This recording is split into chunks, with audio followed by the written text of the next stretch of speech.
हर महादेव, जय श्री राम, जय श्री श्याम। अमृतसर से जलंधर जाते वक्त पंजाब में जब अचानक से ही रोड पे सडनली से जब कोई औरत लंबी सी जब लिफ्ट मांगे और जब लिफ्ट ना दी जाए और फिर जब वो बगल में भाग रही हो उतनी ही तेज़ी से जितनी तेज़ी से वो ट्रक चल रहा है, उतनी ही तेज़ी से वो ट्रक के पीछे कंटेनर में बैठ चुकी हो और फिर उनको डिस्टर्ब कर रही हो। सडनली से दिखे कि सामने वाले जो शीशा है जिससे पीछे देखा जाता है, उस शीशे में ड्राइवर को दिखा कि अचानक वो औरत उसी को देख रही है और उसके मुंह से लंबी सी जीभ और अजीब सा खून बह रहा है। सोचो, ये पिक्चर पैरी जो कि अर्बन लेजेंड कहा जाता है, जिसको पंजाब की फेमस एक एंटिटी है ऐसी। चलिए आपको इसके हादसे से और इस तीसरी शक्ति से मिलवाते हैं। सबसे पहले शुरू करते हैं इस हादसे को एक छोटे से इंट्रो के बाद।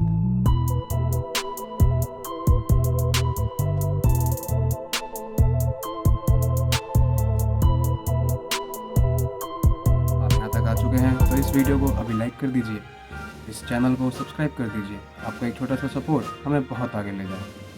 हेलो, नमस्ते, सलाम, सत श्री अकाल, क्या हाल चाल। मैं हूं आपका होस्ट, आपका दोस्त शिवम शर्मा और आप देख रहे हैं भगवान और तीसरी शक्ति और भगवान और तीसरी शक्ति 2.0, जहां पे मैं आपको कुछ ऐसे भगवान के चमत्कार और कुछ ऐसे तीसरी शक्ति से जुड़े हादसे, तीसरी शक्ति यानी भूत, प्रेत, पिशाच एक्सेट्रा ऐसी ही कुछ शक्तियों से, ऐसे ही कुछ उनके हादसों से जो हमारे सब्सक्राइबर्स की लाइफ में हुए हैं, उनके अतीत से जुड़े हैं, ऐसे ही कुछ हादसों से और ऐसे ही कुछ तीसरी शक्तियों से हम आपको रूबरू कराते हैं इस चैनल से। अगर आपको वीडियो पसंद आ रही है तो प्लीज़ लाइक कर दीजिए, अभी सपोर्ट कर दीजिए, हमें सब्सक्राइब कर दीजिए इस चैनल को, सपोर्ट कीजिए। आपका एक छोटा सा सपोर्ट हमें बहुत आगे ले जाएगा। सपोर्ट करेंगे तो सब्सक्राइब के साथ साथ बेल आइकन बटन जरूर दबा दीजिएगा, जिसके कारण मेरी वीडियो डायरेक्ट आप तक पहुंच पाएगी। अपना कोई हादसा हमसे शेयर करना आप चाहते हैं कि दुनिया से वो हादसा शेयर किया जाए, चाहे वो भगवान का चमत्कार हो या फिर तीसरी शक्ति से जुड़ा कैसा भी हादसा हो, आप हमसे शेयर कर सकते हैं। वीडियो के डिस्क्रिप्शन में लिंक दिए हुए हैं फेसबुक एंड इंस्टाग्राम पेजेस का भी, जो कि भगवान और तीसरी शक्ति का है। आप हमसे शेयर कर सकते हैं, वहाँ पे फॉलो कर सकते हैं हमें। वहाँ पे भी बराबर से सारी वीडियोस अपलोड की जा रही हैं। ये मुझे भेजा है हमारे सब्सक्राइबर जो कि पंजाब के एक ट्रक ड्राइवर है। पंजाब का ये हादसा वाकई में इतना दहला देने वाला है कि रात को शायद अगर किसी की लाइफ में ये हादसा हो जाए तो मेरे ख्याल से वो अपनी ड्राइविंग, अपना वो जो करियर है, अपना जो वो उसका पैशन है, वो ही शायद वो आदमी वो छोड़ दे, जैसा कि इनके साथ हुआ। ये एक सरदार जी हैं, इनका नाम इन्होंने लेने के लिए मना किया। मैं बोला, मैं ये कहानी आज भी जब तुम्हें सुना रहा हूँ शिवम, जब तुम्हें लिख के भेज रहा हूँ, तो मुझे नहीं लगता कि मुझे रात में नींद आ जाएगी, क्योंकि जब भी मैं ये कहानी, ये हादसा सोच के गाड़ी चलाता हूँ, यानी कि जब भी वो जो सरदार जी हैं जब भी ये हादसा सोचते हैं और ड्राइविंग पे जाते हैं, तो वो स्टीयरिंग पे बैठते ही, स्टीयरिंग पे जब उनके हाथ होते हैं वो कांपने लग जाते हैं जब भी ये हादसा वो सोचते हैं। क्या वाकई में इतना दहला देने वाला हादसा था? क्या ये पिक्चर पैरी वाकई में अर्बन लेजेंड है? हाँ, अर्बन लेजेंड तो है। इसका एक हादसा आपके सामने है। सरदार जी पंजाब से हैं, पंजाब में ट्रक ड्राइवर हैं। ट्रक ड्राइवर जो कि नॉर्मल सामान यहाँ से वहाँ ले जाया करते हैं। उनके साथ इनफैक्ट हर ड्राइवर के साथ एक कंडक्टर भी होता है, जो कि एक छोटू होता है, यानी कि एक पार्टनर होता है ड्राइवर का। और इन्होंने अपना नाम ना बता के इन्होंने प्रूव कर दिया कि ये हादसा सच है। इन्होंने कंडक्टर का नाम हमें बताया है, जबकि कंडक्टर के साथ बहुत गलत हुआ था। कंडक्टर के साथ तो ऐसा हुआ था कि शायद कंडक्टर ने अपनी ज़िंदगी ही खो दी थी। और कंडक्टर का नाम है रिंकू। तो ये हादसा सरदार जी और रिंकू के ऊपर है। ये हादसा है 2012। एक रात ऐसे ही ये कोई सामान लेके फर्नीचर का अमृतसर से जलंधर जा रहे थे। कोई अपने घर का सामान शिफ्ट कर रहा था, बट वो घर वाले सुबह जाते हैं। इनके ऊपर सिर्फ एक हेडेक थी, शायद कह सकते हैं कि इनका काम था पैकेज और मूवर्स वाला, जो कि फर्नीचर्स यहाँ से वहाँ भेजते हैं, लगेजेस यहाँ से वहाँ भेजते हैं। जो कि शिफ्ट करवाते हैं। तो हो सकता है शायद इनका वही काम था। तो ऐसे ही फर्नीचर लेके ये लोग अमृतसर से जलंधर जा रहे थे। रात की बात थी, रात बज रहे थे 1:15। सरदार जी ने बताया कि वो हाईवे एकदम सुनसान पड़ा था। हाजी, जबकि वो हाईवे इतना सुनसान नहीं रहता है। सरदार जी ने बताया कि उन्होंने नोटिस किया कि वो सर्दी के वक्त जब वो जा रहे थे तो सामने सिर्फ फॉग दिख रही थी और इनके ट्रक की वो हेडलाइट दिख रही थी और ठंडी ठंडी हवाएं अगर शीशा खोल दें तो लगने लग रही थी। ठंडी ठंडी हवाएं क्योंकि साएँ साएँ लग रही थी ट्रक को। इन्होंने रेडियो भी ऑफ कर रखा था क्योंकि इनको नींद आ रही थी। इनके साथ रिंकू बैठा था। रिंकू इनका टाइम पास कर रहा था और इनफैक्ट हर कंडक्टर ऐसा ही करता है ताकि उनके उस्ताद को, उनके ड्राइवर उस्ताद को नींद ना आ जाए, क्योंकि साथ में वो ड्राइविंग तो करते हैं पर रोड पे कई लोगों की सुरक्षा भी करते हैं। माने कि अगर उन्होंने कहीं गलती से लगा दी गाड़ी तो उससे सामने वाले की भी मौत हो सकती है। इसलिए उनके ऊपर कई जानें निर्भर होती हैं। अमृतसर से जलंधर की तरफ जा रहे थे तो कई दूर चल के इनको एक लेफ्ट में एक औरत दिखी खड़ी हुई रोड पे, जिसकी पोशाक सफ़ेद सलवार कपड़े थे और नीचे से पैरों से उसने सलवार ऊपर कर रखी थी। उसके पैर नज़र आ रहे थे, सफ़ेद सफ़ेद एकदम चिट्टे पैर, और जो कि ऐसा लग रहा था कि पैर एकदम पतले पर ज़मीन से थोड़ा सा ऊपर, पर दूर से नज़र नहीं आ रहे। दूर से तो ऐसा लग रहा था कि ज़मीन पे ही टिका रखे हैं उन पैरों पर। सरदार जी ने बोला कि वो पैर एकदम नंगे थे, माने कि उन पैरों पे कोई चप्पल, कोई स्लीपर्स, कोई जूते, कोई सैंडल, कुछ नहीं था। सडनली से रिंकू ने सरदार जी को बोला, पाजी पाजी देखो पाजी, कोई मैडम खड़ी है बेचारी, देखो इनको लिफ्ट दे दें क्या? ये हाथ तो दे रही है, क्या रोक दें क्या? तो सरदार जी बोलते हैं कि बेटा रोकना सही तो नहीं है, देखते हैं अभी देखते हैं। तो करते करते थोड़ा सा आगे सरदार जी ने गाड़ी को लिया।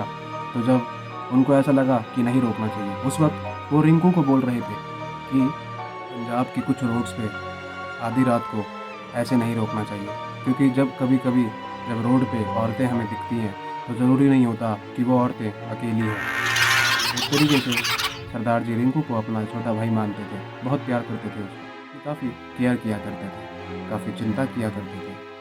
फिर जब रिंकू ने कंटिन्यूसली उसकी तरफ देखना शुरू किया, उस औरत की तरफ, तो वो धीरे धीरे हवा में उड़ने लगना शुरू हो रही थी।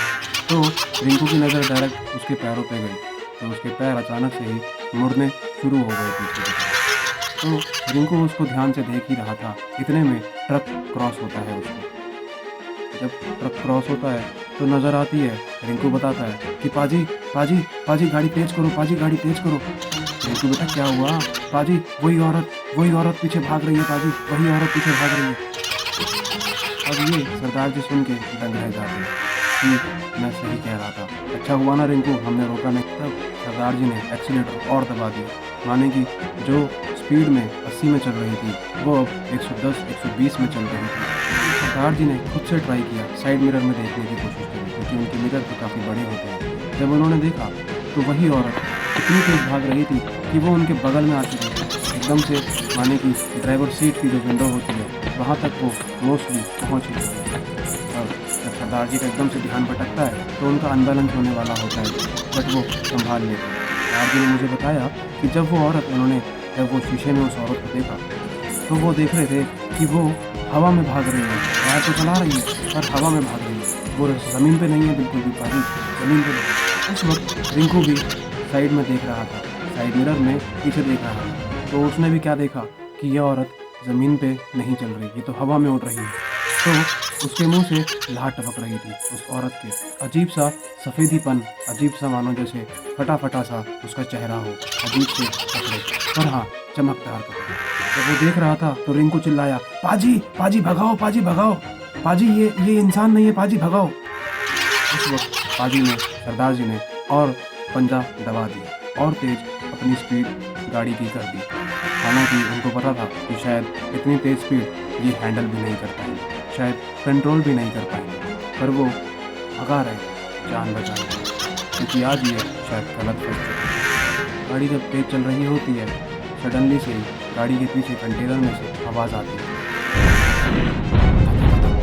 ऐसे मानो कोई सामान उठा के फेंक रहा हो, और या फिर शायद ट्रक में कोई चढ़ चुका हो, पीछे से उछल रहा हो, मानो जैसे ट्रक को रोकने की कोशिश कर रहा हो, उसमें इतनी शक्ति हो, वो उछल उछल के ट्रक को रोक रहा हो। और वो भगाने की कोशिश कर रहे थे पर भगा नहीं पा रहे थे। अचानक से एक औरत की आवाज़ आती है पीछे, और उस वक्त वो गाड़ी रोक नहीं रही थी। धीरे धीरे या जैसे भी वो गाड़ी जब खींच रहे थे तो पीछे से औरत जो बोलती है, रोक दे वरना दोनों को मारूंगी। सरदार जी ने जैसे ही मिरर में देखा, उनका ध्यान उसके चेहरे पे गया। उन्होंने देखा कि उसकी आंखें एकदम काले काले गड्ढे थे, उसकी आंखों में आंखें नहीं थी, पुतलियाँ नहीं थी।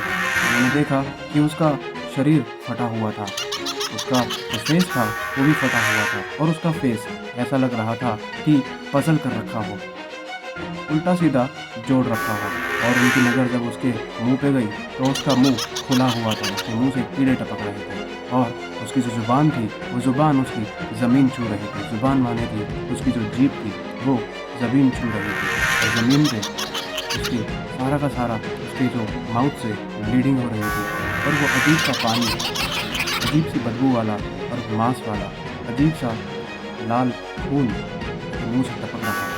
अचानक से ही जब सरदार जी का गाड़ी अनबैलेंस हुआ, अचानक से ही जब वो पीछे देख रहे थे तो सरदार जी की गाड़ी अनबैलेंस हुई। उस वक्त रिंकू भी डरा हुआ था। सरदार जी और रिंकू की दोनों की ही ज़मीन खिसक चुकी है। सरदार जी और रिंकू की दोनों की ही ये रात तबाह हो चुकी थी। दोनों की ही पैरों के नीचे से ज़मीन खिसक चुकी थी। दोनों ही परेशान थे, दोनों ही डरे हुए थे कि अब इनके साथ होगा क्या। अचानक से ही जब ये लोग पीछे देख रहे होते हैं, आगे ध्यान नहीं देते हैं, आगे सरदार जी एक पेड़ के अंदर गाड़ी मार देते हैं। वो तो अच्छा होता है कि पेड़ में मारते हैं, उस वक्त कोई खाई नहीं थी वहाँ पे। वो तो अच्छा होता है कि किसी का नुकसान नहीं होता है, गाड़ी में थोड़ा बहुत नुकसान होता है। ट्रक के अंदर ठंडक सी होने लगी, ऐसा लग रहा था कि रिंकू के बगल में कोई चीज़ आके बैठ चुकी है, और वो गद्दा नीचे दब चुका है, जो वो सीट थी वो नीचे दब चुकी है। रिंकू के जो सीट बेल्ट थी वो रिंकू ने बांध नहीं रखी थी, पर अचानक से ही वही सीट बेल्ट उठी और अपने आप को और रिंकू को पूरा का पूरा लॉक कर दिया। तो सीट बेल्ट ने अपने आप को लॉक कर दिया, पर वहाँ कोई नज़र नहीं आ रहा था। पर अब रिंकू डर चुका था कि उसके बगल में कोई एक एंटिटी बैठी है जो कि अदृश्य है, न जाने वो क्या चीज़ है। फिर अचानक से ही जैसे मानो वाइब्रेट करती करती वो एंटिटी सामने आती है। सरदार जी छूटने की कोशिश कर रहे थे, मानो जैसे उनके पैर जम से गए। वाहेगुरु वाहेगुरु जप रहे थे, और उनकी हिम्मत नहीं हो रही थी। न जाने क्या हो गया था कि वो वहाँ से उठ नहीं पा रहे थे, रिंकू को भी छुड़ा नहीं पा रहे थे। जब ठंडक हो चुकी थी गाड़ी में तो उन्होंने देखा कि छत से मिट्टी गिर रही है, तो उन्होंने देखा कि नीचे जहाँ पे एक्सीलेटर और ब्रेक की जगह जहाँ पे उनके पैर होते हैं वहाँ पे मिट्टी भर रही है, और मिट्टी न जाने ऐसे कैसे भर रही है। छत के ऊपर, कैबिन के ऊपर, गाड़ी के ऊपर ढप ढप की आवाज़ आ रही है, मानो कोई कूद रहा है। और अचानक से ही जब इनको वो अपनी झलक दिखाती है साइड में सीट पर बैठी हुई, तो ये दोनों डर जाते हैं, इतना ज़्यादा डर जाते हैं कि वहाँ से भागने की कोशिश कर रहे होते हैं, अपने भगवान का नाम ले रहे होते हैं, पर अफसोस ये छूट नहीं पाते। ये ऐसा फंस जाते हैं कि पता नहीं ना जाने वो इनकी रात इतनी खौफनाक शायद लिखी हुई थी इनकी ज़िंदगी में। शायद वो रिंकू की आखिरी रात बन चुकी थी, और वो लिखवा के लाया था कि शायद वो रात उसके लिए बहुत खतरनाक थी। अचानक से ही बेहोश हो जाते हैं, और जब उनकी नींद खुलती है उनको जब बेहोशी टूटती है, तो सरदार जी खुद जब उठते हैं उनका सर दर्द हो रहा होता है, उनके पैरों में हाथों में चोट लगी होती है, वो चल नहीं पा रहे होते हैं। ऐसा लग रहा होता है कि मानो जैसे उनका एक पैर टूट चुका है। वो रिंकू को आवाज़ दे रहे होते हैं, रिंकू रिंकू रिंकू कित्थे है तू वीरे, रिंकू बेटा कित्थे है तू, बच्चे कित्थे है तू, छोटू कित्थे है तू। वो आवाज़ें दे रहे हैं पर रिंकू की कोई आवाज़ नहीं आ रही है।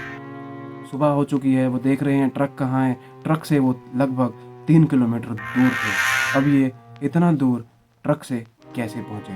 तो धीरे धीरे मशक्क़त करते करते परेशानियों में, दर्द में अपने ट्रक के वहाँ पहुँचे। जब इन्होंने देखा कि वहाँ पे रिंकू का कोई भी नामो निशान नहीं है, रिंकू वहाँ था ही नहीं। रिंकू मिला कहाँ? रिंकू मिला ट्रक के नीचे। जब रिंकू को देखा तो रिंकू की डेड बॉडी वहाँ पड़ी थी। रिंकू मर चुका।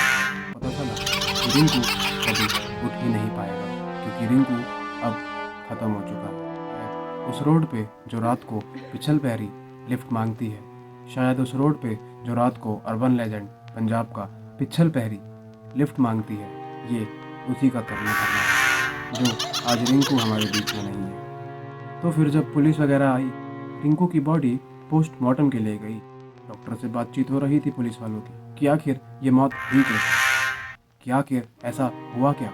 सरदार जी से भी पूछा जा रहा था, सरदार जी पे नाम लगाया जा रहा था, और आखिर में बात कुछ और थी। पर उनके घर वालों ने, रिंकू के घर वालों ने इस बात को समझा कि जो आदमी सरदार जी इतने टाइम से रिंकू के साथ है, वो सडनली से ऐसा थोड़ी ना कर सकता है। तो उन्होंने सरदार जी का साथ दिया और प्रशासन का, पुलिस वालों का, सबका साथ दिया। और पुलिस वालों ने जब बातचीत करी, तो जब डॉक्टर ने रिपोर्ट भेजी, जब रिपोर्ट थी रिंकू की डेथ, लिखा था extreme cardiac arrest due to unknown fear trauma. Body पे ना चोट थी ना कुछ, ना कोई पार्ट टूटा हुआ, ना कोई पार्ट मरोड़ा हुआ, ना कोई पार्ट काटा हुआ, कुछ नहीं गड़बड़ थी, कैसी भी चोट नहीं दिख रही थी। हाँ, पर एक चीज़ दिख रही थी, उसकी गर्दन पे उंगलियों के निशान थे, और वो भी ऐसे काले, गंदे काले निशान जो शायद साफ करने पे भी नहीं पड़ रहे, मानो जैसे वो उसकी स्किन क्या उसके खून के अंदर रम चुके हो, ऐसे निशान। ऐसा लग रहा था मानो जैसे रिंकू को की गर्दन से उठा के इन्हीं हाथों से, जिनके ये निशान हैं, हवा में उठा के उसका गला दबा के उसको ख़त्म किया। तो कुछ दिन बाद सरदार जी वापस उसी रोड पे गए, पर जाने से पहले काफ़ी परेशान थे, काफ़ी डर रहे थे कि कहीं मुझे वापस से वही रात देखने को ना पड़े। उससे पहले सरदार जी गुरुद्वारे गए, गुरुद्वारे से अरदास करवाई, अपने गाड़ी के लिए भी, रिंकू के लिए भी, और अपने लिए भी, सबकी फैमिली के लिए भी, और सब कुशल मंगल हो, सब कुछ ठीक रहे। वाहिगुरु जी दा खालसा, वाहिगुरु जी दी फतेह। गुरुद्वारे में जो पाई जी बैठे थे वो काफ़ी ज्ञानी थे। उन्होंने देखते ही उनको बता दिया सरदार जी को कि बेटा, जिस रात तू वहाँ फंस चुका था, जिस रात तुम वहाँ गए थे बेटा, उस पिछल पहरी का शिकार पूरा नहीं हुआ बेटा। वो जो चुड़ैल तुमने देखी, वो जो पिछल पहरी तुमने देखी, उल्टे पैर वाली औरत, लंबे मुंह वाली औरत, लंबी जीभ वाली औरत, उसका शिकार अभी पूरा नहीं हुआ। उन बाबा जी ने, उन ज्ञानी जी ने उनको एक स्टील का कड़ा दिया जो कि अरदास किया हुआ था, जिस पे पूजा की गई थी, और एक कृपान दी उनको पहनने के लिए, और शायद उनको अमृत भी छकवाया। सरदार जी कहते हैं कि आज भी, जी हाँ, आज भी सरदार जी रात को ड्राइव करने के लिए अपने स्टीयरिंग पे बैठते हैं, जब वो सोचते हैं कि रात भर ड्राइव करना है और कहीं गलती से रास्ता वही ना हो जाए, तो वो डर जाते हैं। और ऐसा डरते हैं कि वो रिंकू की आत्मा को वहीं देखते हैं। न जाने ऐसा क्या है, या फिर शायद रिंकू की आत्मा सरदार जी के साथ जुड़ चुकी है। रिंकू की आवाज़ में एक आवाज़ आती है, जो आवाज़ बिल्कुल रिंकू की तरह होती है, बस उसमें थोड़ा खारापन और कुछ मर्दानगी और भी ज़्यादा आ चुकी है। तू बच गया पर मैं नहीं बचा। पर अभी उसका भूख पूरा नहीं हुआ है। सरदार जी का ये हादसा यहीं पूरा होता है। थैंक यू सो मच सरदार जी, आपने हमें अपना हादसा भेजा, अपना हादसा हमसे शेयर किया। Thank you so much. अगर आप लोग भी चाहते हैं अपना हादसा हमसे शेयर करना, तो इस वीडियो के डिस्क्रिप्शन में लिंक दिए हुए हैं फेसबुक एंड इंस्टाग्राम का, एंड भगवान और तीसरी शक्ति फेसबुक एंड इंस्टाग्राम के पेजेस का भी। आपका मन जहाँ पे भी करे आप वहाँ जाएँ, हमको फॉलो करें, हमसे अपना हादसा शेयर करें। And thank you so much. अगर आपने यहाँ तक पूरा हादसा देखा है तो स्टे ट्यून्ड रहें, बहुत जल्द बहुत सारी कहानियाँ आने वाली हैं। जी हाँ, सारी कहानियाँ रियल हैं। तब तक के लिए खुश रहें। हर हर महादेव। जय श्री राम, जय श्री श्याम।